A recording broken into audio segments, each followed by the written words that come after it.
மாணவியர் அனைவருக்கும் வணக்கம். இந்த காணொலி பதிவில் நாம் 9ஆம் வகுப்பு கணித பாடத்தில் பயிற்சி 5.1 முதலாவது கணக்குறை விடை தான் என்ன செய்ய போறோம் அப்படின்னா பார்க்க போறோம். கீழ்காணும் புள்ளிகளுக்கு இடையே உள்ள தொலைவை காண்க. சரிங்களா? அப்ப 2 புள்ளி கொடுத்து அந்த 2 புள்ளிகளுக்கு இடையில இருக்கக்கூடிய தொலைவு கேட்டாங்க அப்படின்னா நமக்கு ஃபார்முலா என்னது அப்படின்னா d = x2 - x1 the whole square plus y2 minus y1 whole square. இப்போ கொடுத்துருக்கிற புள்ளியில் எது x1 எது y1 எது x2 எது y2 நமக்கு தெரியணும். இப்போ முதல்ல கொடுத்துருக்க புள்ளி எப்போவுமே நம்ம என்னென்னு வைப்போம் அப்படின்னா ஜென்ரலாக நம்ம எக்ஸ்ன்னு வைப்போம். ரெண்டாவது இருக்கக்கூடிய புள்ளியை ஜென்ரலாக நம்ம ஒய்ன்னு வைப்போம். சரிங்களா? இதில் நமக்கு 2 புள்ளி இருக்கிறதுனால முதல் புள்ளியை x1னும் ரெண்டாவது புள்ளியை y1ன்னு வைக்கும். அப்போ இது என்ன 2 x2, இது என்னது அப்படின்னா y2. சரிங்களா? இதை ஜஸ்ட் இந்த ஃபார்முலா நம்ம என்ன செய்ய போறோம் அப்படின்னா அப்ளை மட்டும் தான் பண்ண போறோம். ஸோ ரொம்ப சிம்பிள் தான். ஃபர்ஸ்ட் என்ன போட்டுக்கோங்கன்னா ரூட் போட்டுக்கோங்க. ஃபார்முலா என்னது x2 தானே. இப்போ x2க்கு என்ன மதிப்பு இருக்கு 4 இருக்கா. ஸோ 4 ஃபார்முலாவில் இருக்கக்கூடிய மைனஸ் அடுத்து என்ன 1 x1 தானே. x1ல என்ன மதிப்பு இருக்கு 1 இருக்கா. 1 whole square plus y2. y2 என்னது இந்த இருக்கா 3 மைனஸ் y1. y1ங்கிறது என்னதுப்பா 2 ஹோல் ஸ்கொயர். சரிங்களா? ஈக்குவல் டு ரூட் போட்டுக்கோங்க. 4ல இருந்து 1 கழிச்சிங்கன்னா எவ்வளவுப்பா 3. மேலே ஸ்கொயர் இருக்கா அந்த ஸ்கொயர் போடுங்க பிளஸ் 3ல இருந்து 2 கழிச்சிங்கன்னா என்னதுப்பா 1 தானே. 1 மேலே ஸ்கொயர் இருக்கு அந்த ஸ்கொயர் போட்டுக்கோங்க. சரிங்களா? அடுத்த ஸ்டெப்ல என்ன செய்வோம் நம்ம பாருங்க. ரூட் 3 ஸ்கொயர்டு 3 ஸ்கொயர்னா என்ன பார்த்தோம் 3 × 3 3 2 தடவை பெருக்கணும்னு அர்த்தம். ஸோ 3 எவ்வளவுனா 9. ஸோ 3 ஸ்கொயர் எப்படி எழுதலாம் 9 ப்ளஸ் இங்கே என்ன இருக்கு 1 ஸ்கொயர்டா. இப்போ 1 × 1 ஸ்கொயர்னா 2 தடவை எழுதணும்.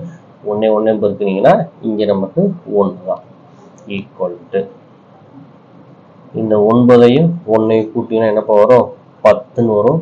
இந்த 10 நம்ம இதுக்கு மேலே சுருக்க முடியாது. ஸோ அப்படியே வச்சுக்கலாம். ஸோ என்ன எழுதணும் அப்படின்னா 10 அலகுகள் அப்படின்னு நினைச்சுவோம் அப்படின்னா எழுதுவோம். இதுதான் உங்களுக்கு ஃபர்ஸ்ட் கணக்குக்குரிய விடை. இதிலே செகண்ட் சப்ஸ்டியூஷன் பாருங்க. செகண்ட் சம்ல என்ன கொடுத்துருக்காங்கன்னு பாருங்க. 3,4 மற்றும் -7,2 இதனுடைய தொலைவு கண்டுபிடிக்க போறோம். தொலைவு கண்டுபிடிக்க ஃபார்முலா தெரியும். d = √x2 - x1 the whole square plus y2 - y1 the whole square. முதல்ல கொடுத்துருக்க புள்ளி x1, இது y1, இது x2, இது y2. ஜஸ்ட் ஃபார்முலால நீங்க என்ன செய்ய போறீங்க அப்ளை மட்டும் தான் பண்ண போறோம். x2ங்கிறது என்னதுப்பா -7 ஃபார்முலால இருக்கக்கூடிய மைனஸ் அடுத்து என்ன 1 x1ங்கிறது என்னது 3 ஹோல் ஸ்கொயர் பிளஸ் என்னது ஃபார்முலா y2 என்னது 2 மைனஸ் y1ங்கிறது என்னதுப்பா 4 ஹோல் ஸ்கொயர். ஓகேவா? அடுத்த ஸ்டெப்ல பாருங்க என்ன செய்ய போறோம். -7 -3 ரெண்டையும் கூட்டிங்கன்னா என்ன 10 -10 the whole square பிளஸ் 2ல இருந்து -4 கழிக்க போறோம். பெரிய நம்பர்ல மைனஸ் இருக்கிறதுனால கழிக்கும் போது என்ன குறியீடு வரும் மைனஸ் குறியீடு வரும். ஸோ கழிச்சிங்க அப்படின்னா நமக்கு என்ன 2 வரும்னா -2 ஹோல் ஸ்கொயர். ஓகேவா? அடுத்த ஸ்டெப் பாருங்க. -10 ஸ்கொயர்டா. இப்போ -10 எடுத்தா நம்ம 2 தடவை போடணும். ஸ்கொயர்டு தான் அதான் அர்த்தம் 2 தடவை போடணும். அப்போ -10 × -10 மைனஸ் இன்ட்டு மைனஸ் பிளஸ் 10 10 எவ்வளவு 100. இப்போ -10 ஸ்கொயர் பண்ணீங்கன்னா ஆன்சர் நமக்கு என்ன வரும் அப்படின்னா 100ன்னு வரும். பிளஸ் இங்கே என்ன இருக்கு -2 ஸ்கொயர் தானே. ஸோ -2 ஸ்கொயர் ஸ்கொயர்னா 2 தடவை போடுவோமா. So -2 × -2 minus into minus plus 2 2 4. ஓகேவா? இப்போ இந்த 100ஐயும் இந்த 4ஐயும் கூட்டுங்க. 100ஐயும் 4ஐயும் கூட்டிங்கன்னா எவ்வளோப்பா 104. இதை நம்மளால சிம்பிளிஃபை பண்ண முடியுதான்னு பார்க்கணும். ஸோ 104 டானா வகுத்தல்ல போடுங்க. இதை 2ஆல வகுக்கலாம்ப்பா. வகுத்தா என்ன வரும் 52 வரும். இந்த 52 2ஆல வகுத்தீங்கன்னா என்ன வரும் 26 வரும். இந்த 26 2ஆல் வகுத்தா என்ன வரும் அப்படின்னா 13 வரும். சரிங்களா? இதை ஃபர்ஸ்ட் ரூட்டுக்குள்ள எழுதுங்க. எப்படி எழுதலாம்? எத்தனை 3 இருக்கு, எத்தனை 2 இருக்கு? 1 2 3. அப்ப 2 × 2 × 2 × 13. சரிங்களா? அப்போ ரூட்டுக்குள்ள இருக்கும்போது நம்ம ஜோடி ஜோடியா பிரிப்போம். சரிங்களா? அப்போ நமக்கு எத்தனை இருக்கு? 2 2 இருக்கா? பிரிக்கும்போது எப்படி பிரிக்கணும்? ஜோடி ஜோடியா தான் பிரிக்கணும்.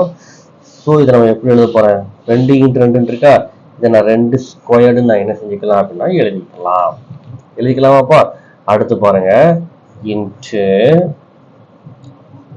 இந்த 2 தனியாக தான் இருக்கு, அதை ஒரே ரூட்டுக்கு எழுதுங்க. 2 × 13. சரிங்களா? அப்போ இது இந்த ஸ்கொயர்டும் இந்த ரூட்டு என்ன ஆயிரும் அப்படின்னா கேன்சல் ஆயிரும். கேன்சல் ஆச்சுன்னா மிச்சம் என்ன இருக்கும்? நமக்கு 2 தான் இருக்கும். ஸோ 2ஐயும் 13ஐயும் பெருக்குனீங்கன்னா எவ்வளவு அப்படின்னா √26. இதுதான் செகண்ட் சம்க்கு உண்டான ஆன்சர். அடுத்த தேர்ட் சம் பாருங்க. தேர்ட் சம் பாருங்க. கொடுத்துருக்க பிள்ளை ஃபர்ஸ்ட்ல உள்ளது x1, இது y1, இது x2, y2. தொலைவுக்கு உண்டான ஃபார்முலாவை நம்ம எழுதிட்டோம். சரிங்களா?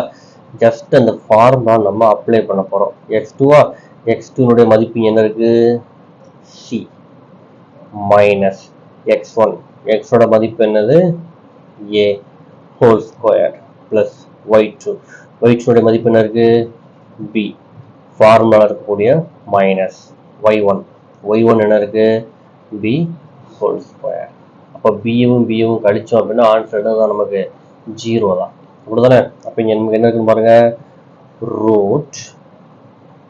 √c - a the whole square plus b-யும் கழிச்சிங்கன்னா ஆன்சர் என்னது அப்படின்னா 0 வச்சு எந்த நம்பரை கூட்டினாலும் ஆன்சர் என்னதான்? அதே நம்பர் தான். ஸோ என்ன எழுத போறோம்? √c - a the whole square. இந்த ஸ்கொயர்டு ரூட் என்ன ஆயிரும் அப்படின்னா கேன்சல் ஆயிரும். ஸோ நமக்கு ஆன்சர் என்ன வருது அப்படின்னா c - a அலகுகள் அப்படின்னு எழுதிக்கோங்க. ஃபோர்த் சம் பாருங்க. என்னப்பா கொடுத்துருக்காங்க? 2 புள்ளி கொடுத்துருக்காங்க. முதல் புள்ளி x1, ரெண்டாவது புள்ளி y1, அடுத்ததுல இது x2 y2. தொலைவுக்கு உண்டான ஃபார்முலா எழுதிட்டோம். ஜஸ்ட் இந்த ஃபார்முலால அந்த புள்ளியை அப்ளை பண்ண போறோம். சரிங்களா? அப்ளை பண்ணலாமா? ஃபார்முலா என்ன இருக்கு? x2ங்கிறது என்னது?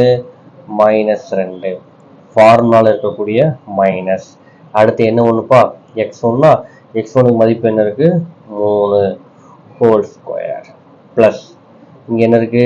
y2 மதிப்பு என்ன இருக்கு? நமக்கு இங்க 3. ஃபார்முலால இருக்கக்கூடிய மைனஸ். அடுத்து என்ன? y1ங்கிறது என்ன? 9 அப்படின்னா -9 ஹோல் ஸ்கொயர். எழுதிச்சாப்பா? இப்போ என்ன செய்வோம் பாருங்க, இங்கேயும் மைனஸ் இங்கேயும் மைனஸ்.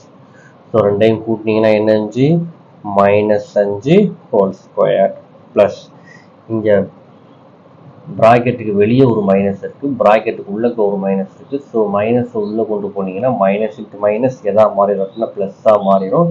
So 3 + 9 whole square. சரிங்களா? இப்போ பாருங்க இங்க என்ன இருக்குன்னு பாருங்க, -5 ஸ்கொயர் பிளஸ் 3ஐயும் 9ஐயும் கூட்டிங்கன்னா என்ன போறோம்? நமக்கு 12 ஸ்கொயர் வரும்.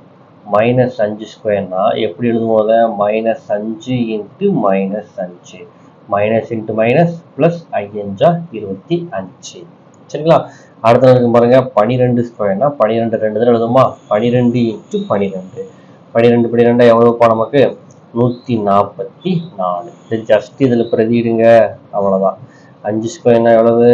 25 பிளஸ் இங்க 144. இந்த 25 144 கூட்டினீங்கன்னா எவ்வளவுப்பா? 169. இதை பார்த்தோன்னே உங்களுக்கு தெரியும் 13 தான் எவ்வளவு அப்படின்னா 169. ஸோ இதை நம்ம எப்படி எழுதலாம் அப்படின்னா 13 ஸ்கொயர் அப்படின்னு எழுதலாம். சரிங்களா? ஸோ இந்த ஸ்கொயர்டு ரூட் என்ன ஆயிரும் அப்படின்னா கேன்சல் ஆயிரும். ஸோ ஆன்சர் என்னது அப்படின்னா 13 அலகுகள் அப்படிங்கிறது தான் இதற்குரிய விடை.